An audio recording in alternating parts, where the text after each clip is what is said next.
Hey, everybody, welcome back to the Journey podcast. I'm really excited because I have an incredible person, a physician, a Holocaust survivor, and a four-time New York Times bestselling author, maybe five times. It's an incredible amount. Dr. Gabor Maté. We are going to talk through a variety of topics in this episode. It's a little bit deeper than how I usually go, and so I hope you guys really enjoy it. Dr. Mate has a variety of books. One is called The Myth of the Normal. Another one is called Hold On to Your Kids. Because honestly, after this conversation, I was like, I need every one of these things. As you guys know, I'm on my own journey becoming a parent. So this episode gets a little bit personal, but I find it really inspiring and really insightful. And I hope you really enjoy it. And I would recommend that you listen to this episode in a quiet place, a place where you can truly listen to what we're talking about and sit with yourself a little bit, because we're all on our own journey through trauma, stress, managing all of the inputs of culture and society. I think unbeknownst to us,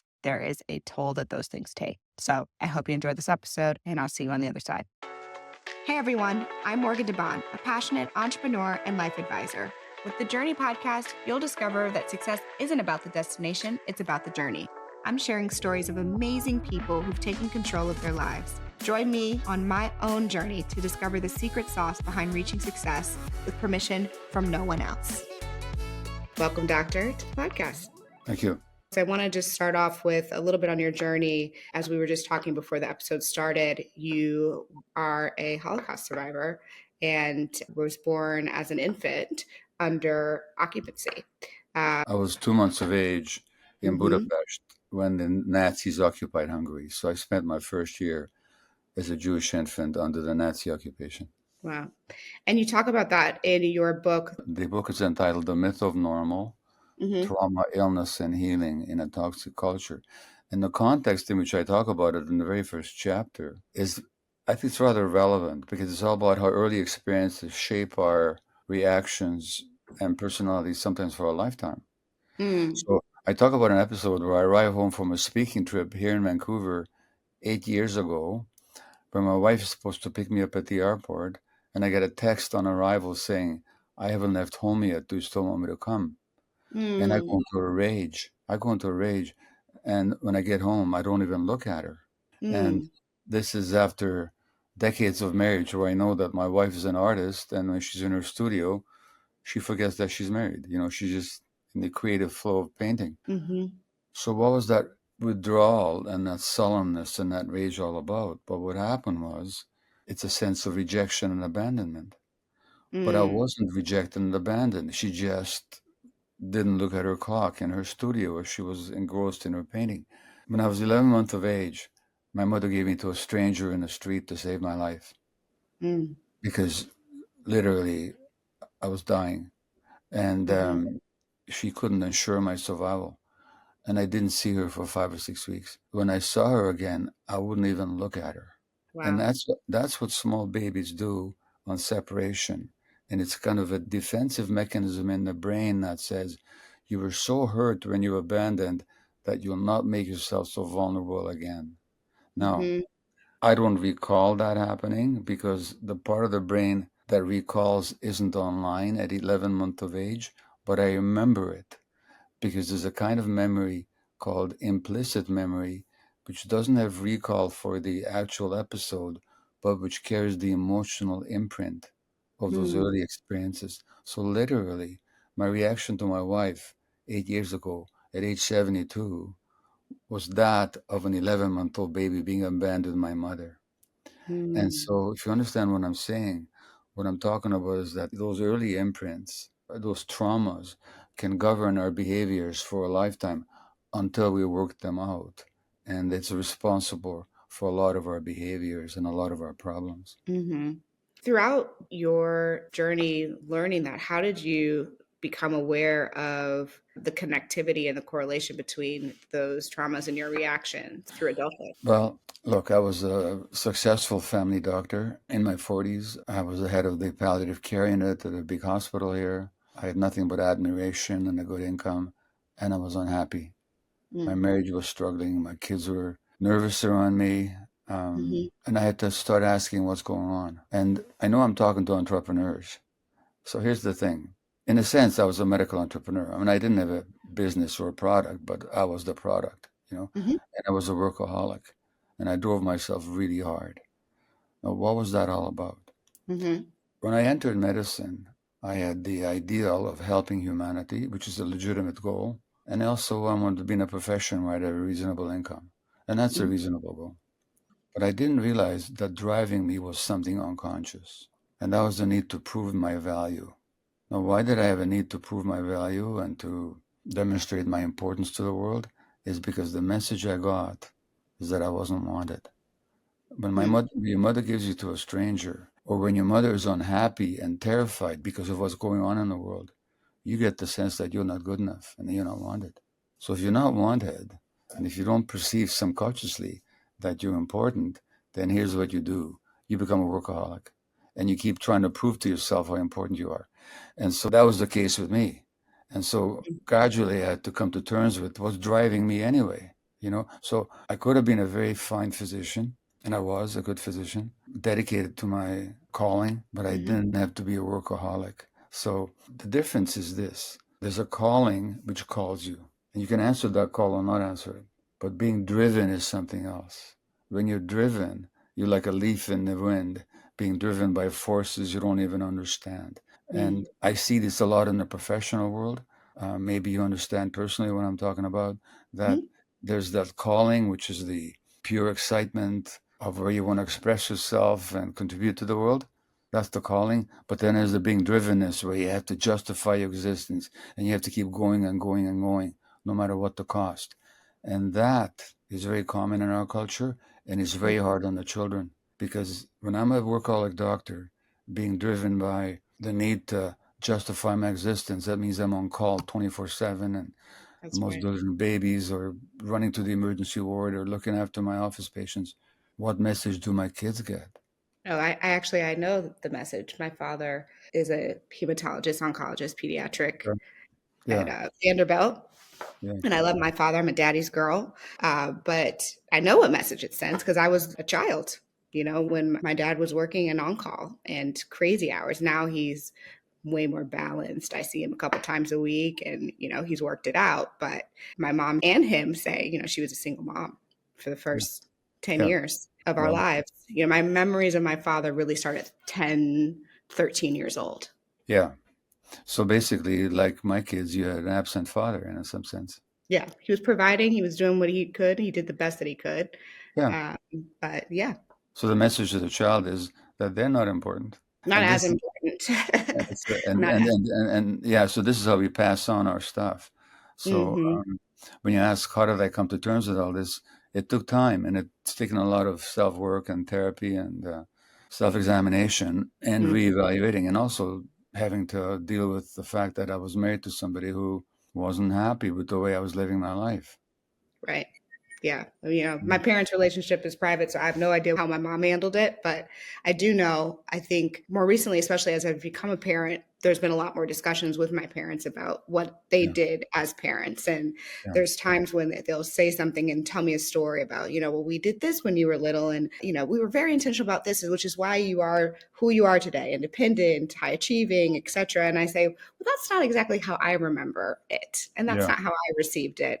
And those have been really awkward moments, I think, because they're not used to me saying, like, well, that's not exactly, that was Yeah. your intention, but that's not what happened to But it's obviously. interesting. It's interesting what you're saying, Morgan, because my eldest son and I, with whom I wrote The Myth of Normal, Right.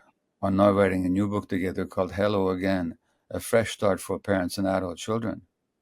And Mm, and he's saying that his memory of his childhood and our narrative of his childhood are very different. And yeah. I No, never I thought feel of that. I fantastic. never thought of that. I never thought Yeah. of that. But he Yeah. said basically he has to be the narrator of his own childhood. Yeah. So I mean, the task of us as parents, and it's very difficult in our society because I mean, as the subtitle of The Myth of Normal says, trauma, illness, and healing in a toxic culture. This is a toxic culture. This culture does not support parenting. It does No. not support healthy parenting in so many ways. Or working mothers. I mean, Well, look in the United States, it's yeah. scandalous.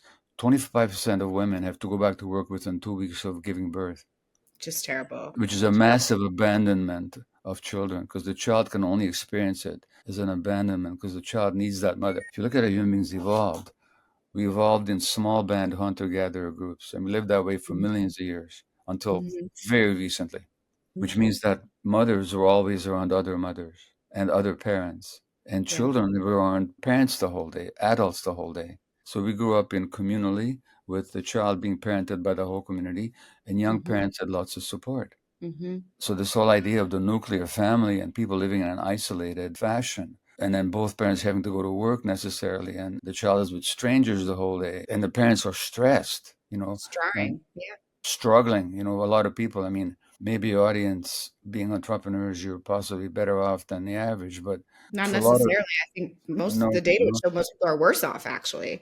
Oh, is that right? Okay, well, that means that they're struggling. Yeah. And the stress on the parents, already, even in utero, already the stress on the mother during pregnancy, that has an Mhm. impact on the child's brain development. Mhm. And so that the more stressed pregnant mothers are, the more likely their kids are to have mental health problems early on in life, attention deficit, and other problems. Now, Mhm.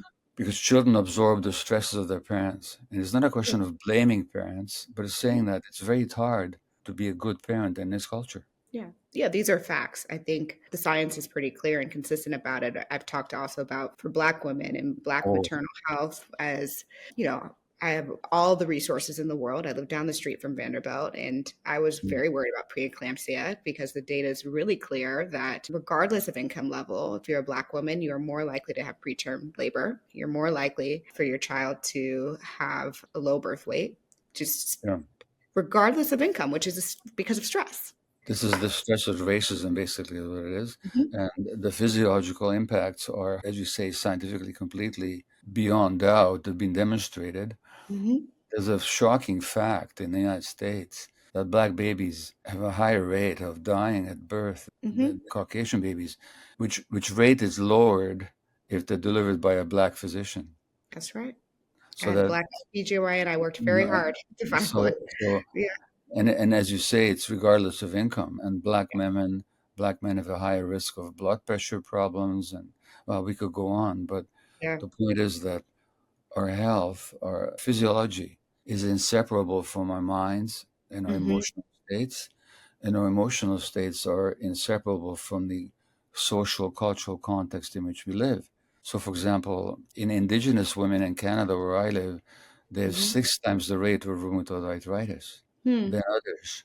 Black women who experience racism in the States, the more racism they have to endure, the higher the risk for asthma. In other Wow. words, the inflammation in the body that both Wow. rheumatoid arthritis and asthma represents has to do with social factors and social pressures. And it's in Mhm. this context that then people are trying to parent. And Right. we know, for example, that the more stressed parents are, the higher the risk for asthma for the child.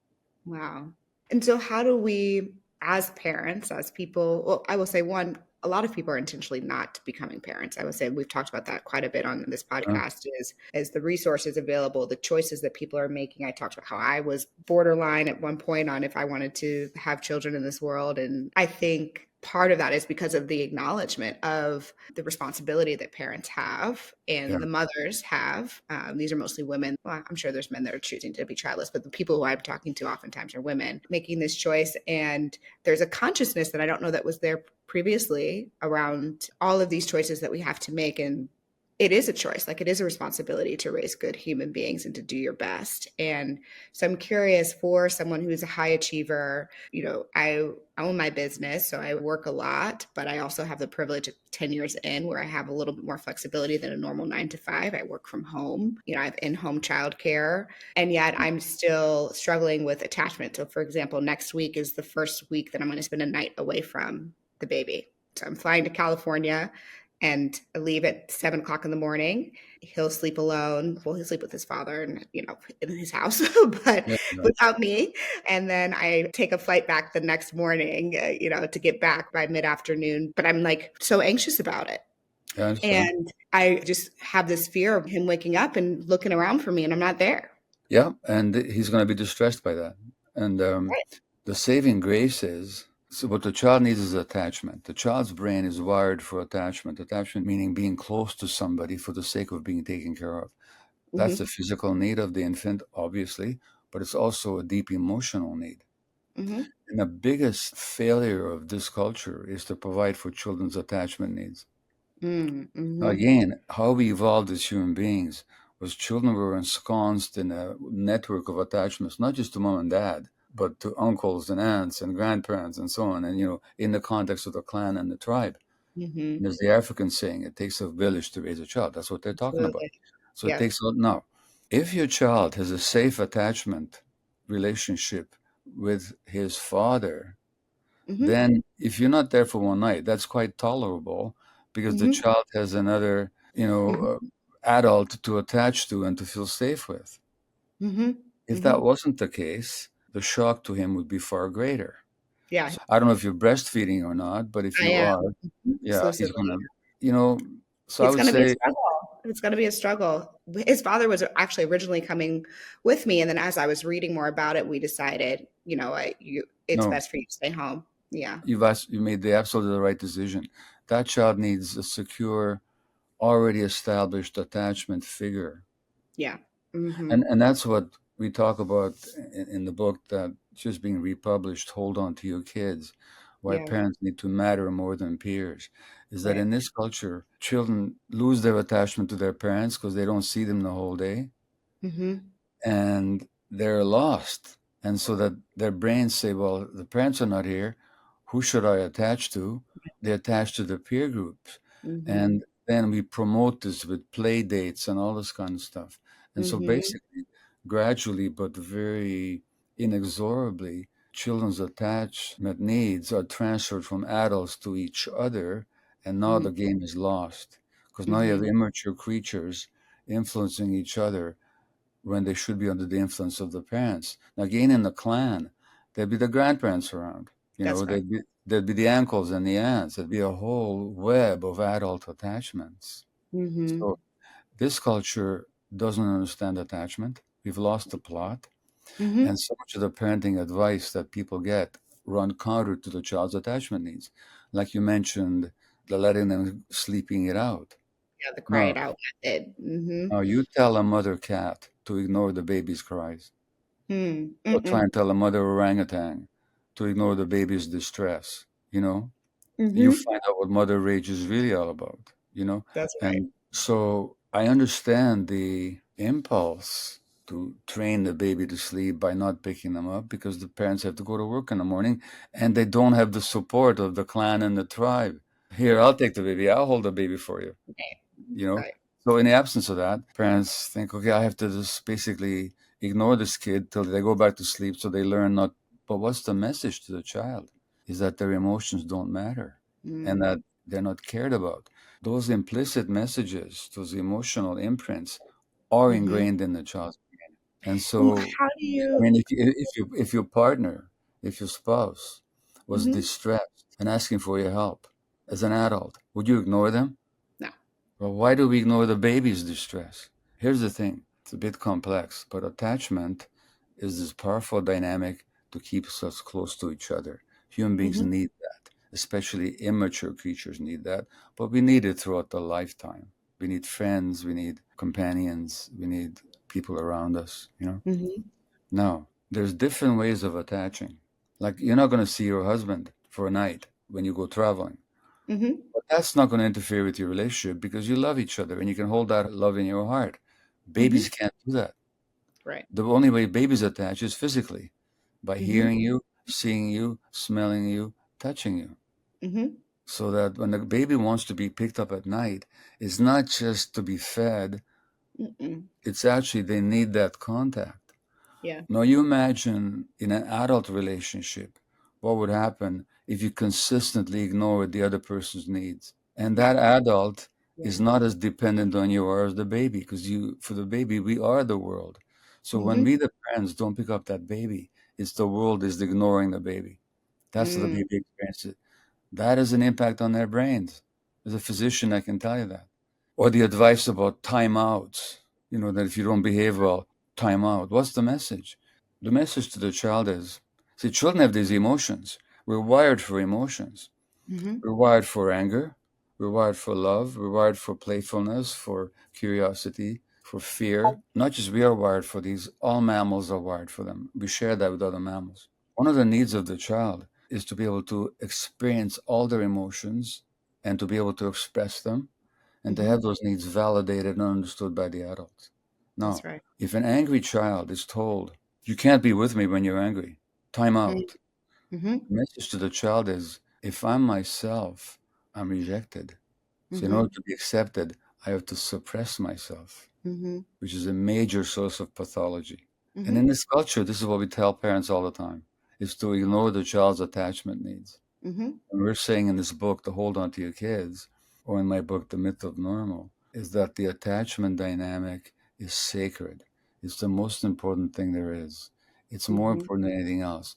And children who are well attached to us, they will heed our advice, they will look to us for guidance, Mm-hmm.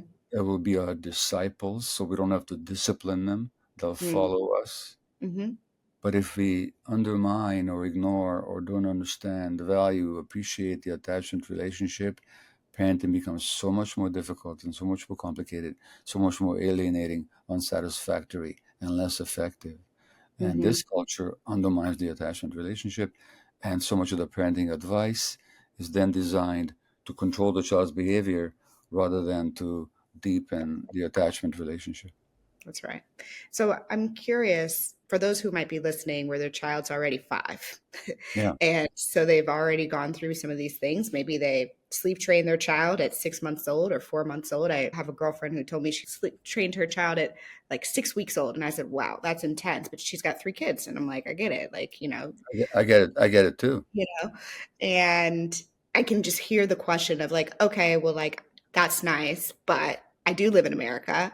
I am an entrepreneur. I do have, maybe 2 other kids, and I am responsible for 50 employees. How do I form an attachment or even heal some attachment that I can already see in my child's like behavior while balancing it all? Like, are there certain things that have more impact than others that I can do and incorporate into my routines and my habits and my family? Yeah. Well, first of all, you have a decision to make. What is your highest value? What is your deepest intention? I'm telling you something. What we're looking in the world these days, what are we seeing? We're seeing more and more kids diagnosed with attention deficit hyperactivity disorder, with Hmm. anxiety, with depression. Suicide. It's off the chain. Childhood suicide rates have been, alarming for a long time now. Hmm. Hmm. Alienation, bullying, drug use. As a physician, I've dealt with all this and I've written about all this. Hmm. And the source of it all is childhood dysfunction. Mm. And so we have to make a decision. And I'm going to tell you something. I wish I had known this decades ago when my kids were small. If we get the first 3 years right, we're basically okay. And if we don't, we're going to spend the rest of their lives doing remedial parenting. And the most important dynamic in those first 3 years, first 5 years, is the attachment relationship. Hmm. So you may be an entrepreneur and you may have all these ambitions and responsibilities, but if you decide that the attachment relationship with your child is primary, you're going to make sure that every day you devote time to it. Hmm. Every day you hang out with that kid, not for the purpose of instructing them or watching TV together or everybody sitting there on their cell phones isolated, but to relate to each other in a warm, playful way. You're going to Hmm. find time every day to do that. Hmm. When you haven't seen your kids the whole day, don't assume they're still your kids Mm. because the attachment relationship has been attenuated somewhat. As Gordon Neufeld, who's the main author of Hold On to Your Kids, Hmm. the new edition of which is coming out as we speak, that book has been published in 40 languages now. And Hmm. as he says, collect them before you direct them. Mm. So before you start telling your kid what to do, bring them under your wings. Hmm. Get their eyes looking at your eyes. Get some smiles going.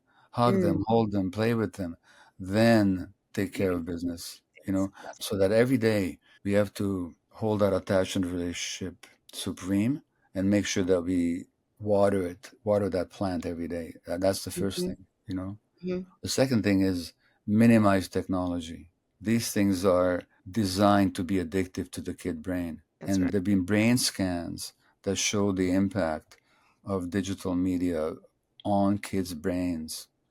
And they interfere with learning, with Hmm. independent thought, with creativity. So if I was a parent, I wouldn't let them near a screen for years. Literally, Yeah, I wouldn't. I think the science is 2 years. It's like no screen time for 2 years, except I think people are making exceptions for FaceTime because it shows human interaction. Oh, well, if, for example, if the grandparents live in San Francisco and you live in LA or something like that, then that's great. Zoom or something, that's a Yeah, wonderful attachment adjunct. But except for human contact with right. relevant people, I wouldn't let them near a screen for years. Wow. And I would minimize the screen time even later Mhm, on, you know. So to come back to your question about what does a busy entrepreneur do? Well, if you understand the importance of the attachment relationship and how essential it is, and what costs you're going to pay later on if you don't attend to it, you would make that mhm, a priority. mhm, mhm, And when you're with them, be with them. Not the way I was as a parent. When I was with my kids, my beeper was with me. I could be called anytime. mhm. My mind was always on the job. When you're with them, be with them fully. It sounds so simple, and yet probably some of the hardest things that many of us will do is making that shift, because it does require a shift. And I, in fact, actually hired an executive coach to help me with that shift because I was Mm, worried. I was a workaholic for 10 years. yeah, I used to live in the Bay Area in LA, and I moved to Nashville where my parents live partially to rebalance that's and great. have a better center. But I can get back in old habits very quickly. Like there was times when I would sleep with my laptop in my bed. That's how much I worked. You roll over, go to sleep, wake up, and get back to it. And so I think with a new human being that I'm now responsible for and his primary source of life, Yeah, I have to surround myself even more with like, no, do not. These are your boundaries. It's okay to say no. You don't have to do these trips. I have to go to New York next week. I'm flying in and out same day. Like just trying as much as possible to stay with the morning routines, the nighttime routines, and to your point, connectivity. But it is counterintuitive to all of the inputs that I am getting from so many people in the world and the requests. So I yeah, would I would phrase it differently. I mean, it's actually intuitive, mm, uh, because it's actually countercultural, but it's intuitive. right. Um, Yes. because let me ask you a question: if you just consulted your heart, what would it tell you? I would say snuggle all day. What are you talking about? Exactly. So that's the intuition. Mm-hmm. Part of the toxicity of this culture that I talk about is that it runs counter to human heart and human intuition. Mm-hmm. Because if you look at those parents, look, as a physician, I used to advise sleep training until I found out better, until I learned about how the human's brain develops in interaction with the emotional environment and what an impact our relationships have on our personalities and who we are and even how our brains develop. So I used to give that advice. Now, when you talk to parents who sleep train, and if you ask them, what do you feel in your heart when your baby's crying and you're not picking them up? They say, my heart is breaking. Yeah. Well, that's the intuition. That's the parenting instinct. The toxicity of this culture is that it tells people to ignore their intuitions and to fit into the cultural expectations and the Mm-hmm. cultural demands. And not to mention, as you alluded to earlier, it's not even just a matter of preference. For a lot of people, it's just economic necessity, Mm-hmm. you know? I mean, Yeah. Especially in America. nobody wants to go back to work 2 weeks after giving birth. No If they one. have to, it's because they're economically constrained to do so. That's right. So I want to transition to another thread that you talk about, which is the horizontal versus vertical as it relates to peer groups. Yeah. There's this common conversation of, socialize your kids, or they need siblings, they need play dates. If you're a stay-at-home mom and your kids are at home with you, you should have them in daycare 2, 3 times a week so that they can socialize with other children. I mean, that is like a very strong Yeah. cultural thing happening right Yeah. now. Share with me more kind of your thoughts around that. So we talk about this in Hold On to Your Kids. This is completely contrary to nature because when you look at human development, there's a natural progression. It's like a pyramid. The basis of it has to be the secure attachment. Hmm. That's the base of everything. The child has to feel unconditionally loved, accepted, welcomed, celebrated, just for existing and Hmm. enjoyed. That's what the Hmm. child needs. Just wake up and you're perfect as you are. Exactly. Yes. So that secure attachment is the basis. Now, then comes what we call individuation.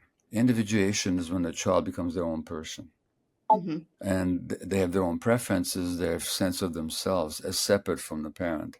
Your baby doesn't have a sense of themselves as separate from you yet. That's developing, but that development takes place over time. Mhm. You're in for a rude surprise. At 1.5 years of age, the kid's going to start saying a word that's going to drive you crazy. What do you think that word's going to be?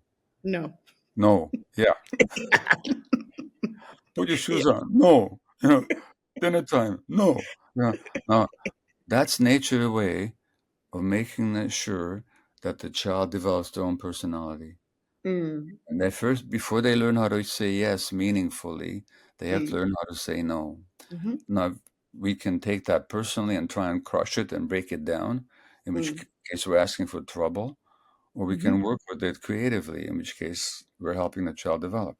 So the second tier of the pyramid then is individuation. Attachment has to be there all the way throughout, then comes individuation, then should come socialization. Mhm. In this society, we put socialization ahead of individuation. We want Mm. these kids to be socialized before they're individuals. Yeah. Mhm. But as an adult, you'll know that if you don't know how to hold on to yourself, then when you socialize, what's going to happen? You can try and please everybody else and fit in and be desperate for Yeah. acceptance, Right. and you won't have a sense of what's important to you. So Mhm. we don't have to socialize our kids. That happens spontaneously if Mm. their attachment is secure and individuation is well on the way. So we don't have to hurry it. We don't have to move it along. Mm. Independence is nature's agenda. Nature has an agenda for your child. It's just that he should grow up to be an independent person, independent of you, in contact with you as long as you're alive, but ultimately independent. Because you know what? If nature's agenda is fulfilled, he's going to live longer than you. Mhm. So they have to be independent. So Mhm. independence is nature's agenda for all creatures. We don't have to push it. It's going to happen. We have to provide the right ground for its development, and that's the secure attachment relationship and the Right. sense of healthy individuation. Then they're going to socialize. So here's the problem with I don't have any problem with kids playing with other kids. I mean, that's natural. That's always been the Yeah. case. Right. But in what context? In the hunter gatherer group, kids used to play with each other under the eyes and in the presence of the nurturing adults, Mhm. so that the primary relationship with the nurturing adults was maintained. Mhm. But when we send our kids out of the home and be in daycare the whole day, they don't see us. As I said, young kids can only attach through the senses. When they don't see us, they lose their sense of attachment. Now, I don't know if you know what happens to a duck. When a duck is born, it hatches from the egg and looks around and sees the mother duck. Mhm. And then there's a process of what's called imprinting. Imprinting means the duckling says to himself, this creature, the mother duck, is my Mhm. mentor, my guide, my protector, my nurturer. I'm going to follow her, take my Mhm. cues from her. But what happens to the duckling if the mother duck is not there? Imprints on the first thing. Exactly, which could be Yeah. a mechanical toy or a dog or a horse, none of Mm. which are designed by nature to bring out Mm. the duckling. Mhm. So children's brain are the same. In the absence of the parent, the child will imprint on other kids. Hmm. And now you have kids orienting, trying to get their direction from each other rather than from Mhm. nurturing adults. And not only that, I'm trying to fit a lot of information into a short space, but attachment is bipolar. And by bipolar, I don't mean like a disease, I mean like a magnet. A magnet has Mm. two poles. One pole attracts, but the Mhm. other pole repels. When Mhm. kids start orienting and attaching to other kids as their primary attachment, they start pushing away from the adults. Mm. Now we label them oppositional. Now we Mhm. think they're bad kids, they're disobedient kids. Now we put the pressure on, try and coerce them into the right behavior, cajole them, bribe them, threaten them, time Mhm. out them, deprive privileges. And the Mhm. more we do, the more we drive them away from ourselves. And so Do that, you believe that there's too much attachment? Like this idea of mama's boys and daddy's girls is do you believe that there's ever too much? yes, it depends on whose purposes are being served. If the Mm. mother and dad are hovering and attaching to the kid to serve their own needs, that can overwhelm the child. But there's no too much attachment from the child's point of view. So there was an interesting study that I quote in The Myth of Normal, where they look at young mothers and babies interacting, and and most mothers are quite adequate. They're really good at with their kids, into playing and, Hmm. having fun and making faces and so on. Yeah. There's a smaller group are inadequate. They're just detached. Hmm. Clearly their own trauma, something. Then there's the group of what they call super moms. And these are extra warm with their kids. They hold them extra more. They're more interactive. They're somewhere just more present with them. They looked at these kids 30 years later. The healthiest ones were the kids of the super moms. And what Really? the researchers concluded is you can't love a child too much. So you don't spoil a kid by giving them lots of attachment. No, if you're doing it, like there are young mothers, I've seen this in my medical practice, teenage mothers Mm. who are quite immature when they give birth. They're lacking proper attachments in their lives, hoping that the baby Saw that. Mm. will supply that. No, that's not healthy for the child. The child Right. is not there to meet the needs of the parent. The parents are there to meet the needs of the child. So if there's a reversal of that, yeah. But from the child's point of view, you can't give them too much attachment. You know what? They'll tell Mm. you when it's too much. At a certain point, at a Say, certain Mom.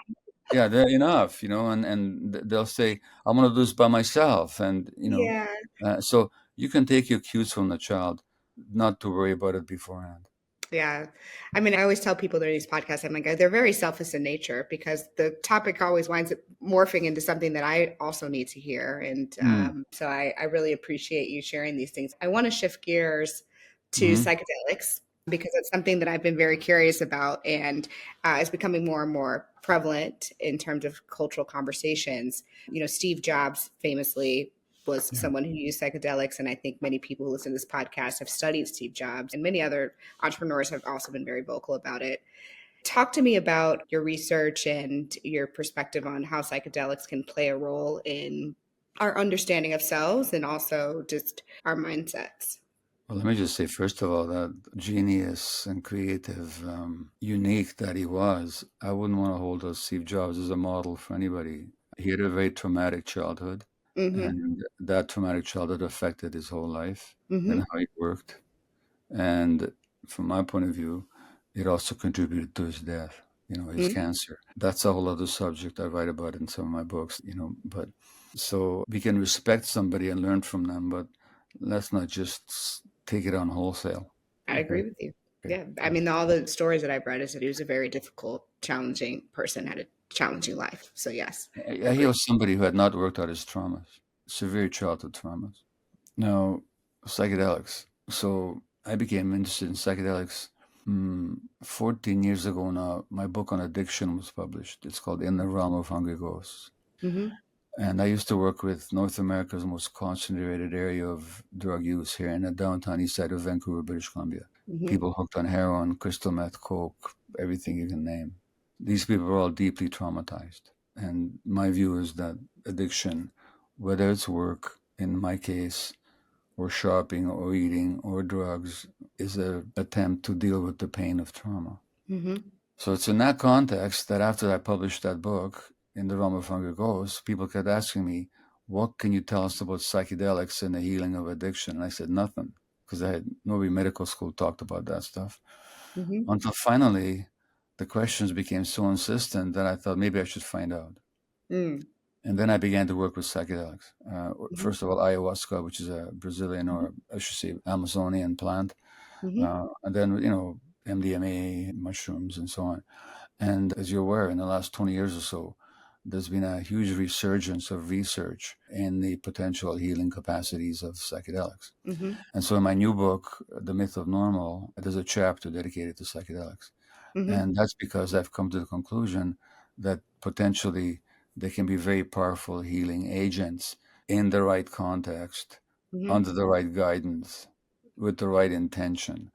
Mm-hmm. So psychedelics can be used as playthings, as recreational things. I'm not interested in that personally, but for healing purposes, the reason that can be so powerful is so much of our behavior is unconscious. Like when you say you're a workaholic, that's something is driving you, Mm-hmm. or in my case, and that drivenness has an unconscious source. Mm-hmm. So many of our decisions we think are free, mm, deliberately arrived at conclusions. So much of what we do, who we choose as a partner, how we react to our partner, how we Mm-hmm. relate to our work, how we react to our kids, how we feel about ourselves, so much is determined by unconscious factors Mm-hmm. that we're not aware of by definition. Mm-hmm. And at a certain point, our life's not working, and we say, what the heck's going on here? Which is certainly what happened to me. Mm-hmm. Psychedelics, no matter which ones we're talking about, can help remove the membrane between the conscious and the unconscious. So we Mm. actually get to see what's underneath our Mm-hmm. reactions, our behaviors, and our emotions. That could be Mm-hmm. tremendously liberating. We also get to see potentially our wholeness and our non brokenness, that Mm. underneath all this dysfunction and trauma and anxiety and fear and whatever's driving us, there's actually a purity, there's actually a wholeheartedness that we can actually get in touch with.